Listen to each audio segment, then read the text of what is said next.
го изучуваме посланието до коринтяните, во кој гледаме дека апостол Павле требал да менува многу сетапи во црквата во Коринт, толку биле многу што верувам дека секој друг би се обесхрабрил и би се откажал. Ако има таква црква во Скопје, како во Македонија или било каде, како црквата во Коринт, тешко дека би нашле пастор. Не знам некој кој би се нафатил да влезе и да се расправа со луѓе кои се така поделени меѓу себе, испокарани на групи, толку суета, толку гордост во меѓу нив, што дури не им било доволна црковната средина и авторитетите во црквата, па продолжиле правдата да ја бараат и да се докажуваат и надвор во судовите, во градските судови. И тоа ми прави впечаток, апостол Павле пишува две посланија, пишува во какви групи е поделена црквата на Павлови, Аполосови, Кифови, но не среќавам во овие две посланија Аполос или Петар нешто да се вмешува и да се мачи со нив. Единствениот кој го прави тоа е Павле, како човек кој навистина има пасторско срце за таа црква. Видовме дека покрај тие поделби, расцепки и така натаму, во црквата има пак и многу греови, блудство има. 5-та глава пишува за еден грев кој се толерира, и не само што се толерира, туку луѓето и со гордост гледат на тој грев, некој спие со жената на неговиот татко, и апостол Павле ги предупредува ваквиот грев бара итна дисциплина, тоест екскомуницирани или отфрлани, изфрлани на таквиот од вашата средина. Тој понатаму ќе биде исламе, ќе се покае и ќе се врати, но гледаме дека таа мерка има дејство врз него. 6-та глава, првиот дел, се занимава с тие нивни кавги надвор, нели, како што кажа во јавните судници, за да стигнеме до овој дел, во кој што пак се говори втората половина од 6-та глава, веќе прочитавме, слушнавме, повторно говори за блудство, но како во 5-та, но со поинаква содржина. Овдека имаме проблем на соединување. Два пати употребува Павле еден збор соединување.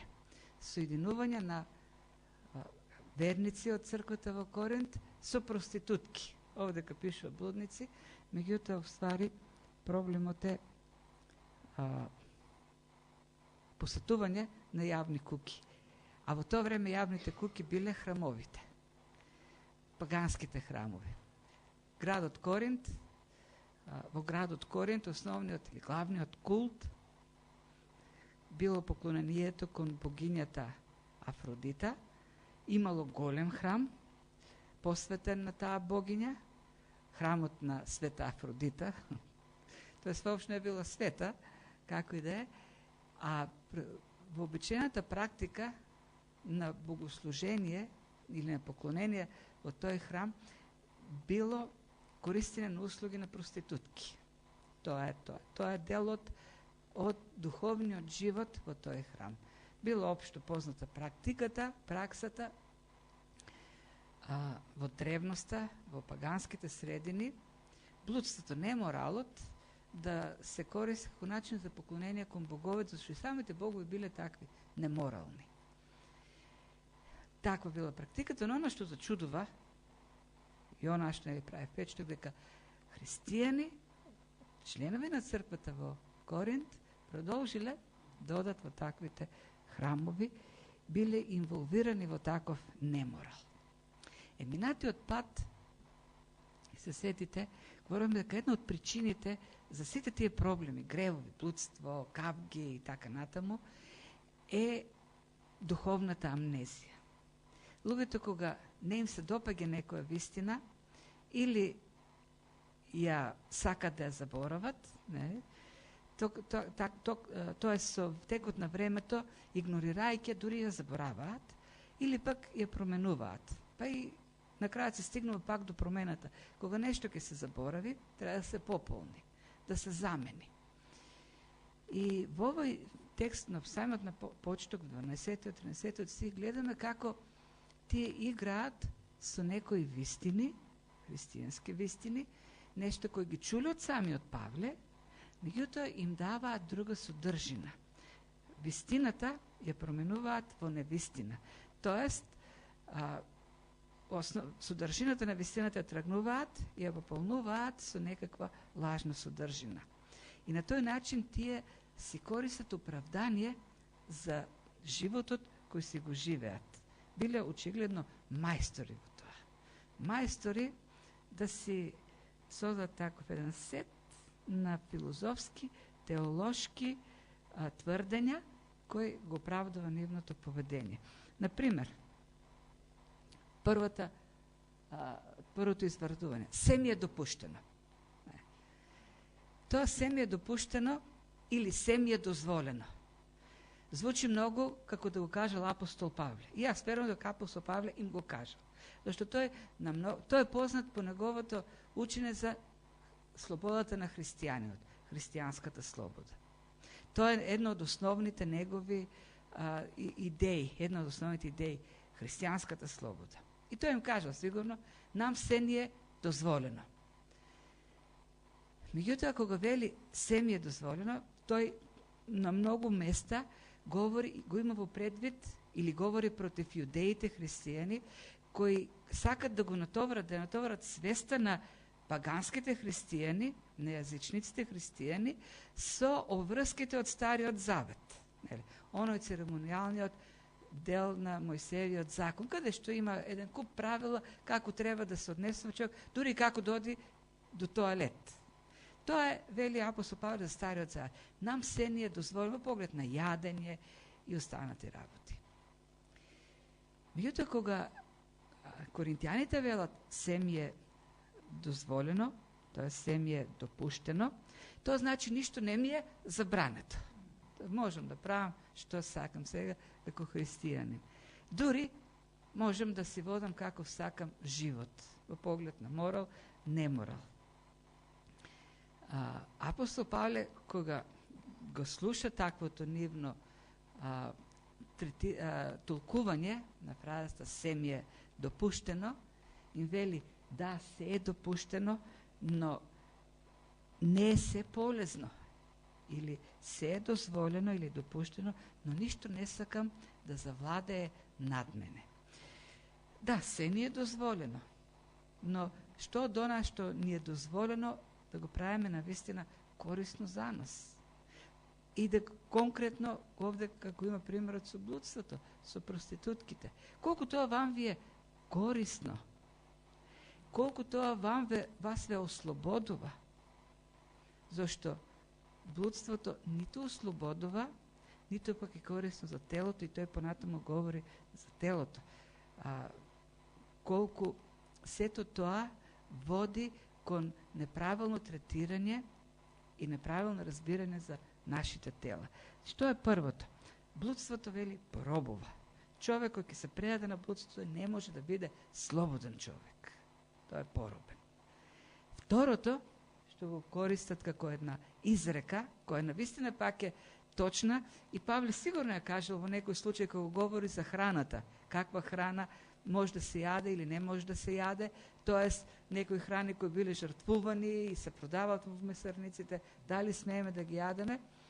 И тие кажале, па добро, храната за стомакот, стомакот за храната. И сега сум го пропуштил и продолжение имат. Коринтијаните велат, Бог и едното и другото ќе уништи. Еден ден и стомакот ќе го уништи, и храната ќе го уништи. И навистина е така. Телото си има своји апетити, жел, потреби, и ти треба да се задоволуват.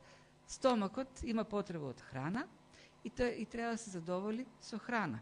Дали таа храна се продавала во некоја месарница и однапред била посветена на некој Бог, нас тоа како христијани многу и не ни е важно. Знаеме дека храната е храна, а тие богови не се богови. Важно е желудникот да биде задоволен, зашто на крајот на краиштата стомакот и храната, како што кажуваат коринтијаните, ќе бидат уништени. Бог и едното и другото ќе го уништи. Така пишува во продолжение, што јас сум го пропуштил.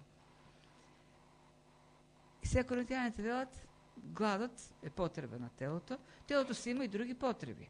Едно од нив, како што гледам овдека, потребата да одат кај проститутки.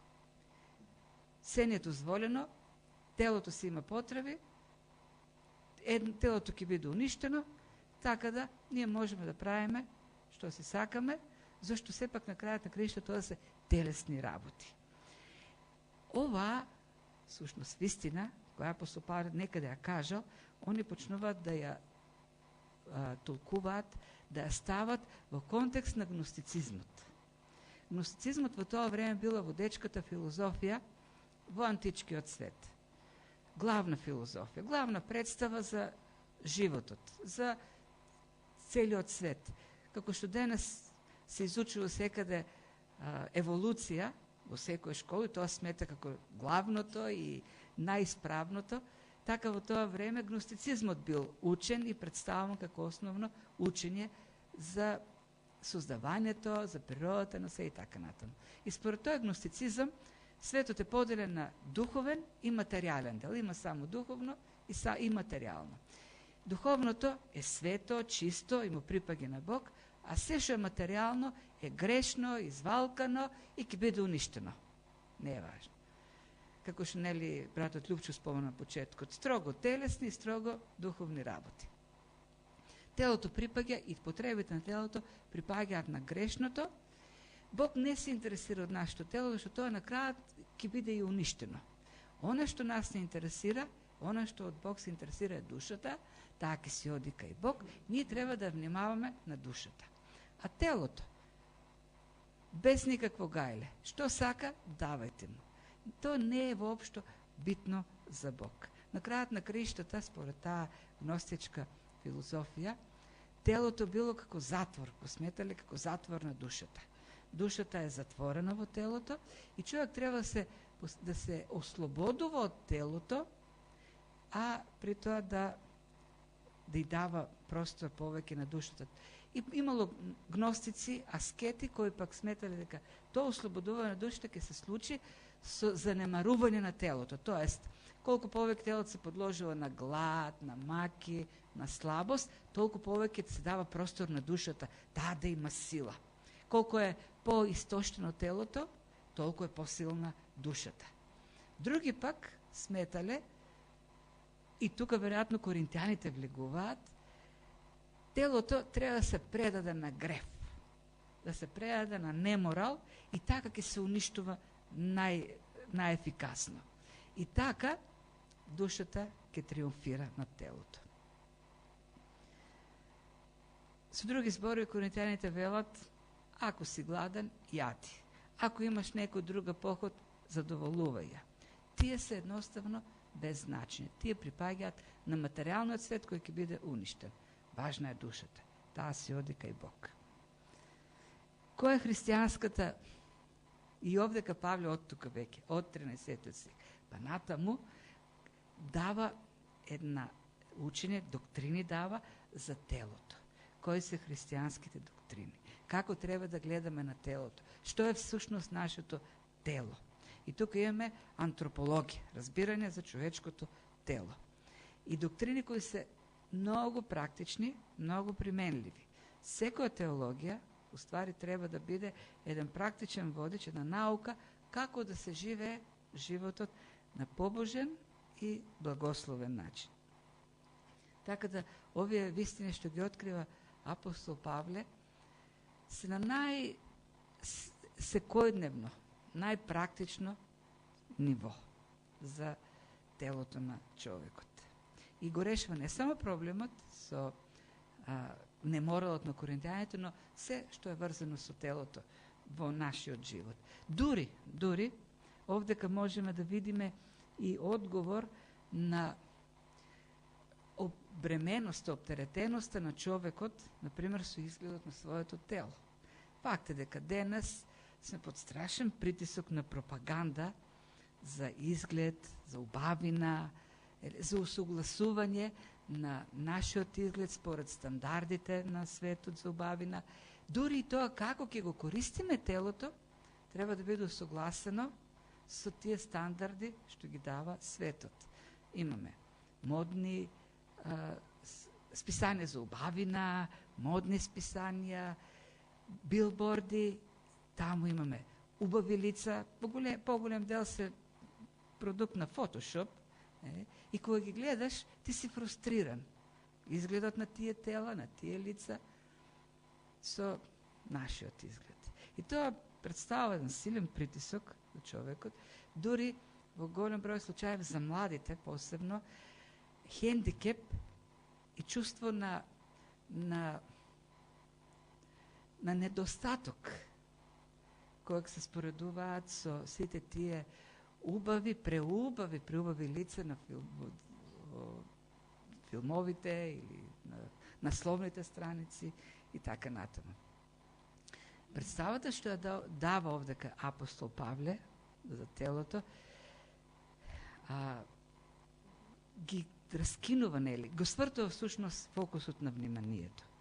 Од нашиот интерес за тоа што светот мисли за нашите тела, кон тоа што Бог мисли за нашите тела. Ајде да видиме што вели Павле. Прво, Коринтијаните велат, стомакот е за храната, храната за стомакот. И едното и другото Бог ги уништи. А пак Павле вели, не е така. Телото, включително и стомакот, било што, не е за блудство, а за Господ. А Господ е за телото. Со други зборови, телото не е за... Бог не го создал телото за да се храни. И храната не е создал само за да задоволува телесна потреба. Телото има многу поголема и позначена функција. Ние не живееме само за да го храниме телото. Ова тело што го имаме не ни е дадено за да го китиме. Не сакам да кажем дека треба да забраниме да го украсуваме телото, напротив, не. Но нашето тело не постои само за да биде украсувано. Ние кога стануваме наутро, не треба да стануваме со мислата дека еве Бог денот ми почнува првото нешто, како ќе изгледа моето тело пред очите на другите, каков украс ќе ставам, како ќе го натокмам од глава до петици. Како Павле вели, телото прво е за Господ. И тука тој го има она што го кажу, истата идеја, што е кажано во Римјаните, 12 глава, првиот стих. Подајте ли или предајте ги вашите тела како жртва жива, света и богоугодна на Бог. И тоа е вашата, вели, духовна богослужба. Што е богослужба? Ова е богослужба. Павле вели, не, богослужба всушност е секојдневното предавање на твоето тело, на твоите раце, очи, уши, нозе, се што имаме во служба на Бог. Тоа е богослужба. И овдека апостол Павле користи слика од Стариот Завет. Во Стариот Завет се пренесувале жртви на жртвеникот на Бог. Жртвата требало да биде света и благоугодна. Која била светата и благоугодна жртва? Не можело било какво животно да се принесе во жртва. Требало да се избере најубавото животно и тоа да се принесе, кој нема никаков недостаток. Да не е ќораво, да не куца, да нема повреди на кожата, не смее да има никаков недостаток. И овдека Павле сега кога вели за нас, на Новиот Завет, веќе нема жртви, не се пренесуваат животни во жртва. Сега вели, вие сте жртвата.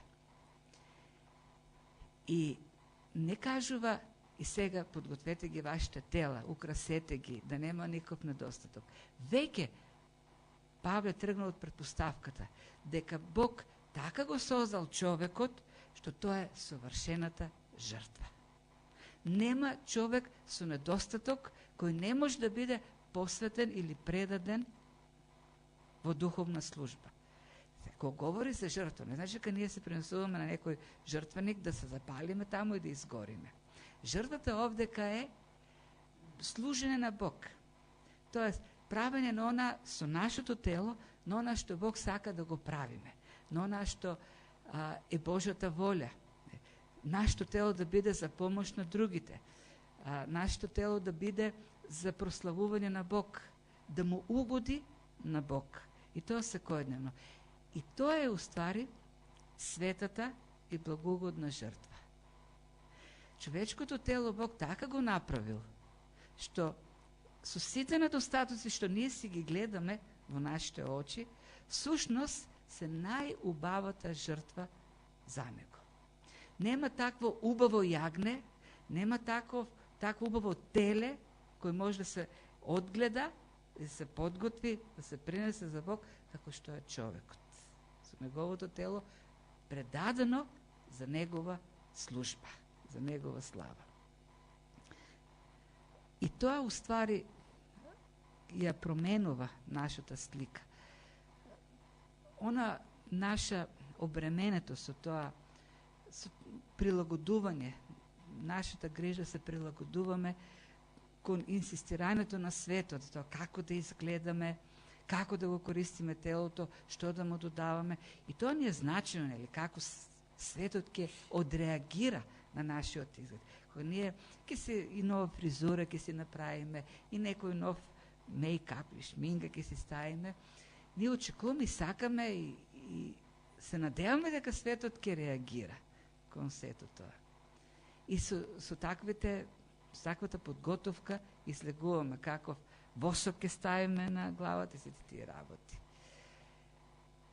Апостол Павле го свртува фокусот на друго место и вели, многу повеќе треба да размислуваме, нашиот фокус многу повеќе треба да биде кон тоа како го користиме, зашто го користиме нашето тело.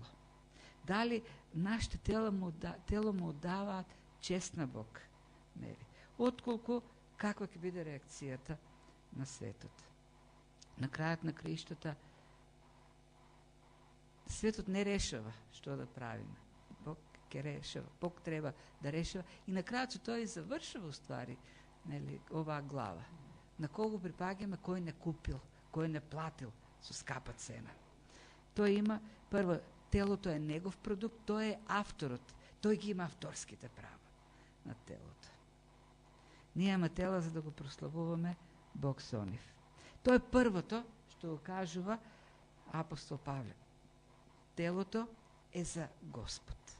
Телото е за Господ, Господ е за телото и тоа ќе го разви малку понатаму, ќе видиме таа силна врска, што дури не можеме да ја разберам, мистериозна врска меѓу нашите тела и Христовото тело. И тука ќе видиме какви слики кои не се многу пријатни, меѓутоа се многу длабоки. Користи Павле. Понатаму, не е точно дека Бог ќе го уништи телото. Бог ќе го воскресне, а Бог и Господ го воскресна и нас ќе не воскресне со силата своја. И тука тој говори за телесно воскресение. Коринтијаните велат, правете што сакате со телото, зашто само душата си оди кај него. Павле вели, не е точно. Телата ќе воскреснат. Христос воскресна во тело, телесно воскресна, за да ние исто така воскреснеме во тело, телесно да воскреснеме. Христос воскресна во тело, да отвори пат ние телесно да воскреснеме. Тоа значи дека оваа тело што го имаме сега и телото што ќе го добиеме со воскресението има врска.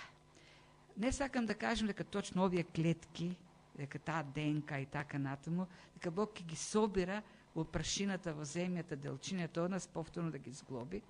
Идејата е дека ние сме личности во тело, дух и душа. И сето тоа прави целина. И секој си е посебна личност, си има идентитет.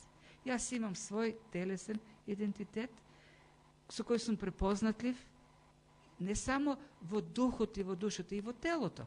И секој еден од нас има свој телесен идентитет. Новите тела што ќе ги добиеме нема да бидат нови во поглед на нешто ново што никогаш не било. Нови само во квалитет. Зборчето за ново што се користи, ново создание, нели, ново тело, се стана ново. Самото зборче ново не значи ново како почеток, туку значи ново во квалитет, сосема нов квалитет. Да. Ние секој ќе се го зачува својот телесен идентитет. Тие тела што ги имаме сега се врзани со Христос. И бидејќи се врзани со Христос, е можно тоа телесно воскресение. Ке стане малку појасно понатаму. Дури таа врска меѓу нас и Христос продолжува како телесна, нели? И после воскресението, вели, знаеме само дека кога ќе се покаже, кога Христос ќе дојде, ќе бидеме слични на него, зашто ќе го видиме каков што е. И овдека апостол Јован, кога го кажува ова, има во предвид на оние тела, вознесени тела, што ќе бидеме како него.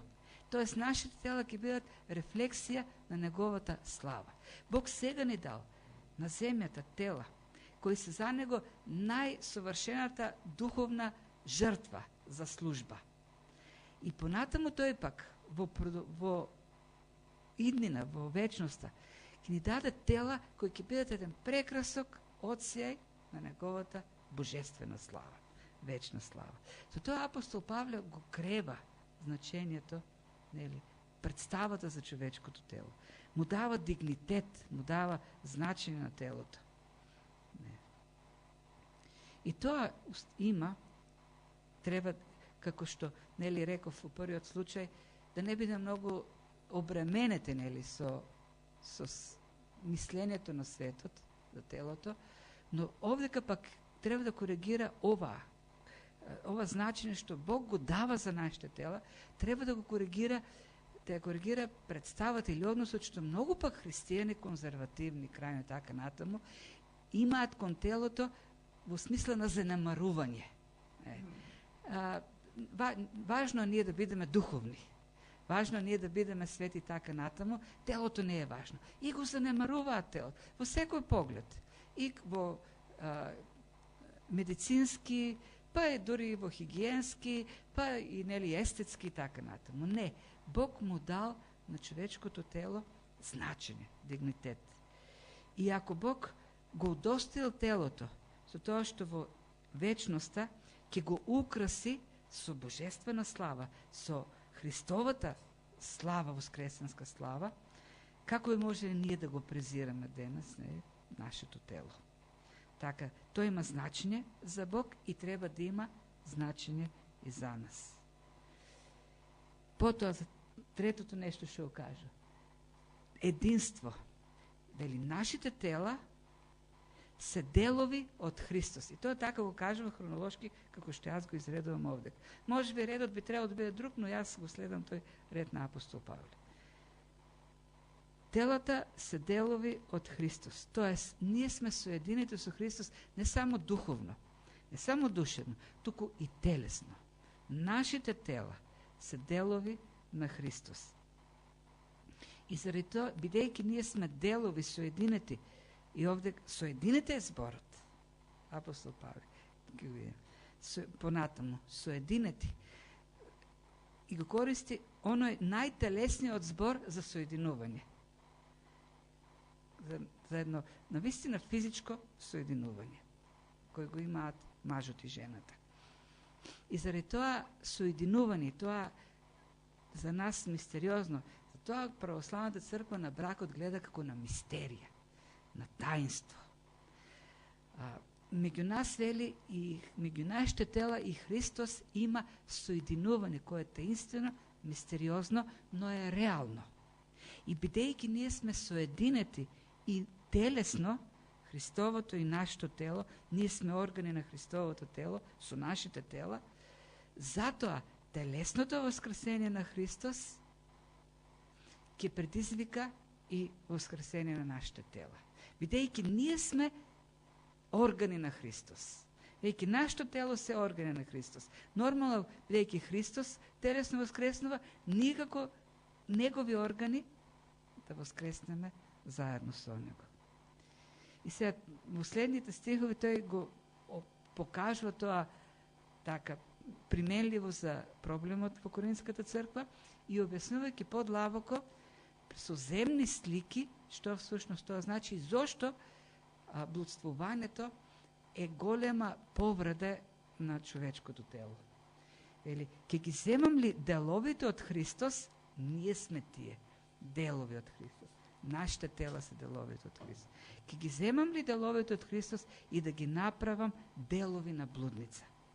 Тоа никако. Како некој може да стане дел на блудница? Соединувајќи се со неа. Соединувајќи се со Христос, ние стануваме делови на Христос. Соединувајќи се со блудница, стануваме делови на блудница. Тоа никако, вели. Или пак не знаете дека оној кој со блудница се соединува, станува едно тело со неа. Зашто е речено, обата ќе бидат едно тело, а кој се соединува со Господ, еден дух е со него. Сега тој го вклучува и духот. Тело и дух. Со што сака да каже, целосно единство станува со Бог, со Христос. Два пати гледате зборот соединува. 16 не знаете ли кој се соединува со блудница? И потоа 17, а кој се соединува со Господ? Збор што соединува е истиот оној збор кој во Битие се користи, во 3 глава, 2-3. И овдека цитира од таму. Обете ќе бидат едно тело, кој говори за мажот и жената. Така да, овдека Павле комбинира 3 слики, 3 сцени. Соединување со блудница, соединување на мажот и жената во брак и соединувањето со Христос. Во сите тие 3 случаеви користи еден исти збор. Самиот збор значи такво соединување во кое имаме залепување, едно компактно, неразделно соединување, прилепување, сврзување. Самиот збор соединување всушност значи залепување. Едно залепување, цврсто залепување. И која е идејата всушност овдека? Што сака да каже? Мажот и жената стануваат едно во бракот. И тие стануваат едно тело, еден дух, една душа, еден ум, стануваат едно, еден живот. Меѓутоа, интимниот однос е највидливиот, меѓутоа во исто време и најпредставителниот, последниот, така да кажем, завршниот акт на тоа соединување. Во тој интимен однос соединувањето станува најцелосно, најцврсто. И овдека апостол Павле всушност таа идеја за соединување ја пресликува за нашиот однос со Бог, за да каже со Христос колку тоа единство меѓу нас и Христос е цврсто, колку е неразделно, колку е сеопфатно. И од тука вели, такво соединување може да има во бракот, такво соединување христијанот има со Христос. И секој друго такво соединување е оштетување, е деградирање, дискредитирање на телото. Зошто таквото соединување ќе го има и истиот ефект и во надвор од бракот, меѓутоа ќе наштети, ќе повреди. Со други зборови, интимен однос кој само на физичко ниво не постои. Не постои. Денес се популарно се вели, тоа е само нешто физичко. Или кога има изневери, ево филмовите тоа, нели, ќе го фатат мажот и мажот вели на жената, тоа беше само секс. Немаше ништо друго од тоа. Не. Ништо повеќе. Не. Сликите што ги дава овдека апостол Павле е дека нема такво нешто, само физичко. Тоа е соединување на многу повисоко ниво. Соединување во кое што едната личност, во кое е вклучена целата личност. Соединувањето е интимно, и духовно, и душевно, и физичко. И таквото соединување го имаат само мажот и жената во бракот и христијанот со Христос. Сето друго е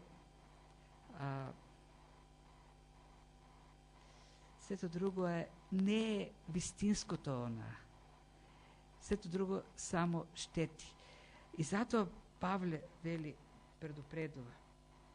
Всушност, ако Бог, тој однос, интимен однос, меѓу мажот и жената во бракот, го зима, за да ја представи врската на христијанинот со Бог, тогаш блудството би било израз на длабоко непочитување на таа врска, света врска меѓу сопругот и супругата и христијанинот со Бог. Длабоко непочитување. И затоа вели, бегајте. И зборот овде дека бегајте, значи дрим, фајке, подалеко, воопшто и не помислувајте на тоа. И тука го истига блудството како некој уникатен грев. Вели, секој грев што го прави човекот е надвор од телото. Ако украде, тоа е нешто надвор од него. Ако излажи сите тие работи. Меѓутоа во блудството, тој целиот како личност, целиот дури и како единство со Христос влегува во грев. Така, блудникот вели греши против своето тело. Целиот се вклучува.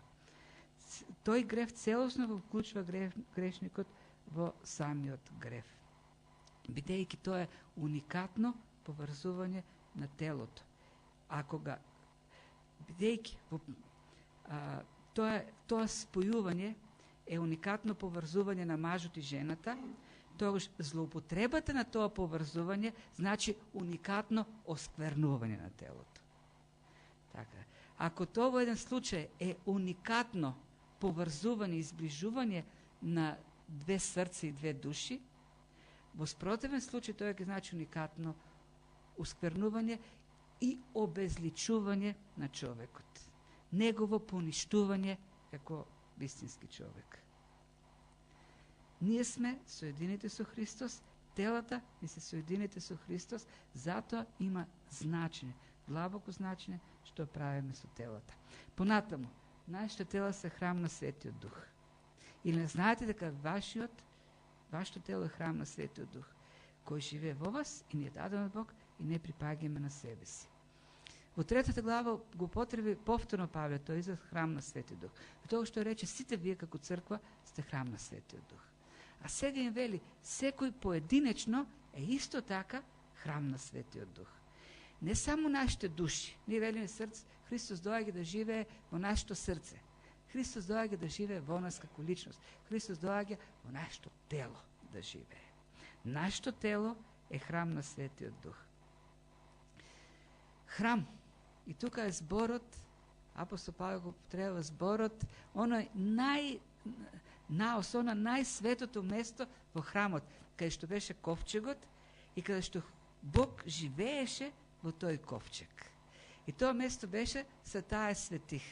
Најсветото место. Заситеното со Божјо присуство место во храмот. Вели, вие сте светилиштето на Бог. Скинијата на Бог. И кога човек ќе почне да размислува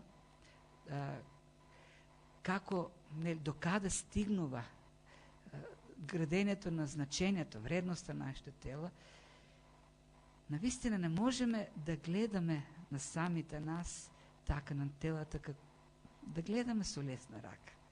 Ние сме свето место. Светаја светих за Бог. Таквото гледање променува разбирање како располагаме со телата. Променува разбирање како ги задоволуваме желбите, дали злоупотребуваме или навистина ги задоволуваме. Така да, тоа е голем предизвик за располагањето со телото, но и охрабрување исто така има. Ние сме повикани кон свет живот. Тоа значи да следиме високи стандарди. Многу високи стандарди што Бог ги поставува пред нас во поглед на духовниот живот, христијанскиот живот. И кој е охрабрувањето? Ние сме немокни да го живееме тој живот. Слаби сме. Но Христос, Бог живее во нас. Тој е во нас. Тој го прави местото свето. Таму каде што ќе влезе Бог, таму станува свето местото. Тоа значи дека Бог со животот во нас, со заселувањето во нас, отвара ресурси, потенцијали, можности, способности да го живееме на вистина тој живот. Телото кој по природа е инструмент на гревот, сега станува инструмент за Божјата слава. Тоа значи дека, како на минатиот пат, ако се сеќавате, реков, денес да не сме како вчера, а утре да не сме како денес.